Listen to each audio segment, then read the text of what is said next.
rekan sekalian, kita ketemu lagi di Praktikum Bioteknologi. Nah, hari ini kita akan membahas terkait materi restriksi DNA. Nah, berkaitan dengan restriksi DNA ini, yang perlu kita ketahui yaitu enzim restriksi. Nah, enzim restriksi ini adalah alat yang akan kita gunakan untuk memutuskan segmen-segmen DNA ke dalam fragmen yang lebih kecil yang sesuai dengan apa yang kita butuhkan. Enzim restriksi adalah enzim yang digunakan untuk memotong fragmen DNA pada sekuens spesifik. Dalam kegiatan restriksi, terdapat sekuens pengenalan yang berfungsi sebagai tempat menempelnya enzim restriksi dan memotong pada sekuens tersebut. Cara kerja enzim restriksi adalah dengan memotong ikatan kovalen antara gula dengan fosfat deoksiribonukleotida.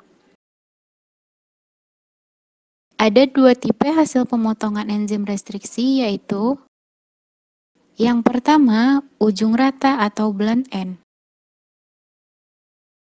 Ujung rata ini terjadi apabila hasil pemotongan terhadap dua utas molekul pada posisi yang sama, sehingga setiap nukleotida memiliki pasangan yang membentuk ujung rata.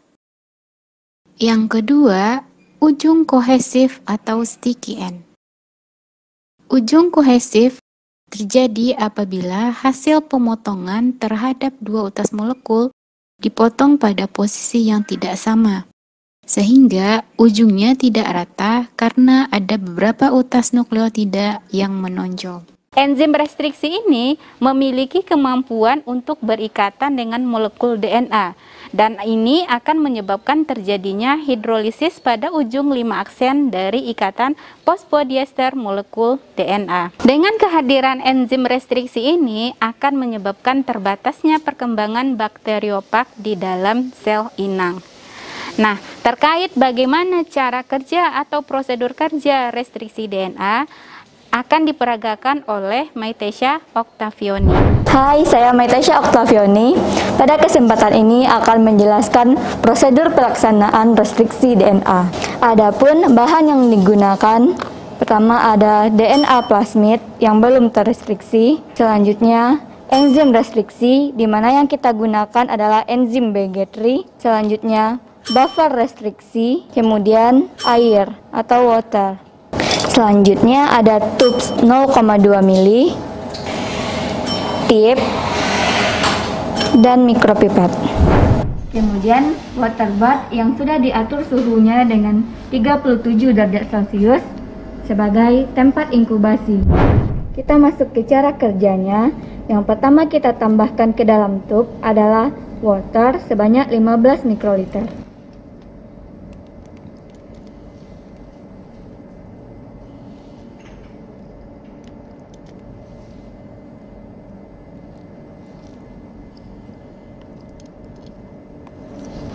Kemudian ditambahkan buffer enzim restriksi sebanyak 2 mikroliter.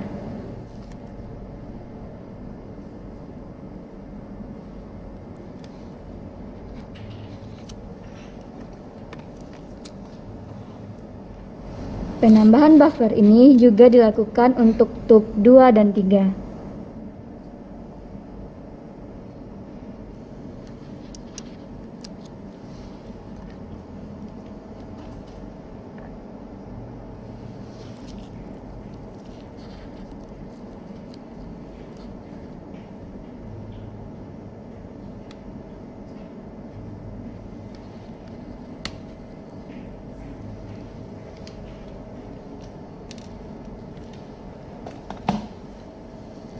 Nah, selanjutnya yang ditambahkan adalah enzim sebanyak 1 mikroliter.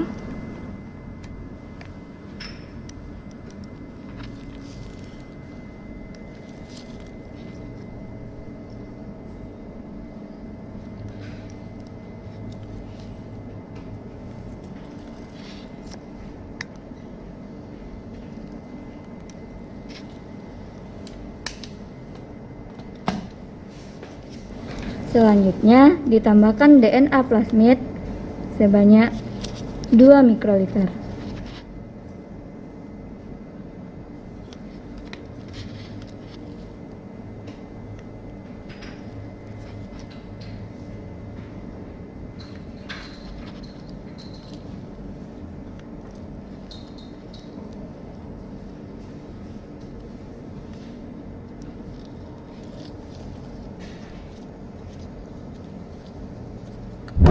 Nah, ini tub yang telah berisi komponen koktail reaksi restriksi. Tub ini selanjutnya akan kita inkubasi di suhu 37 derajat Celcius selama 20 menit.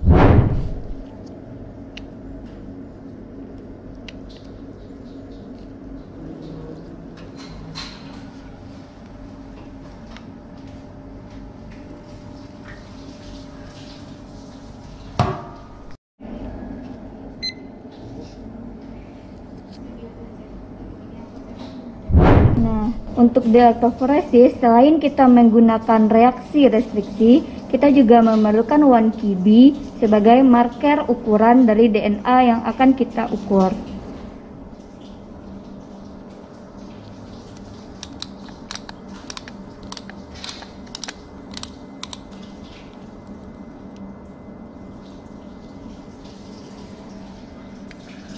Pada lens 1 di well kita isi dengan marker 1 Kb.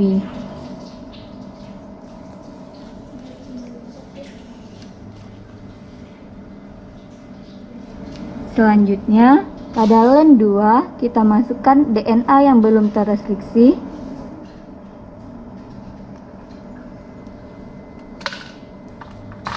Kemudian pada lens 3, 4, dan 5 adalah reaksi restriksi sebelumnya.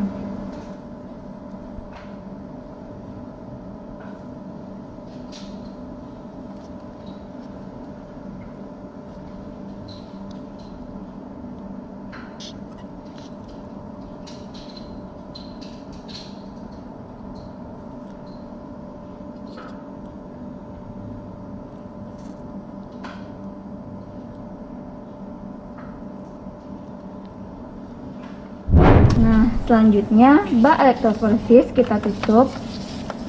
Kemudian elektroforesis dinyalakan dan elektroforesis dijalankan lagi dengan tegangan 100 volt selama 30 menit.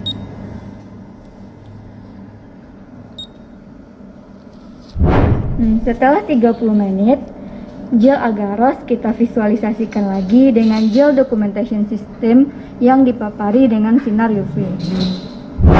Nah, gel yang telah di elektroforesis selanjutnya kita letakkan di dalam gel documentation system. Posisi gel kita atur. Kemudian dipapari dengan sinar UV.